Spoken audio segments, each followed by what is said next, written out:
Hello અમદાવાદીઝ, તો આજે હું આવી ગઈ છું માઇસા ઝિંગ જર્ની બાય ફન. અમદાવાદથી માત્ર 28 કિલોમીટરના અંતર પર આવેલી આ રિસોર્ટ છે, જે ગ્રીનરીથી સરાઉન્ડિંગ છે અને આ એનો એક સરસ મજાનો રૂમ છે. એઝ યુ કેન સી, બહુ જ હ્યુજ સ્પેશિયસ છે.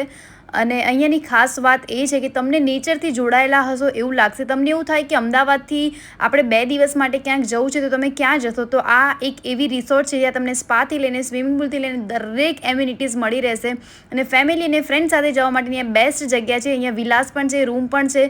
સો તમારા કમ્ફર્ટ અકોર્ડિંગ તમે એ બધી વસ્તુ બુક કરી શકો છો. અને ડિનર છે એ બહુ જ અમેઝિંગ, બહુ જ ટેસ્ટી હતું. અમને બહુ મજા આવી ગઈ. અને મોર્નિંગ બ્રેકફાસ્ટની વાત તો કંઈક અલગ જ છે. સો ટેસ્ટમાં તો તમારે કંઈ કહેવું જ નહીં પડે. સો અમદાવાદથી નજીકની જગ્યામાં તમારે જવું હોય તો આ જગ્યાની વિઝિટ ચોક્કસથી કરજો.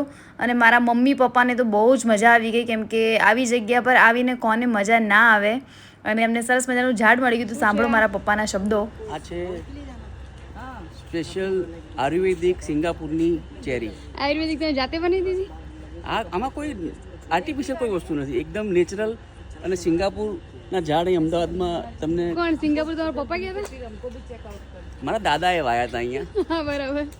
સો આ વિડીયોને તમારા ફેમિલી અને ફ્રેન્ડ સાથે શેર કરી દેજો. આ હતી મારા પપ્પાની કોમેડી વાતો. Thank you so much. Lots of love.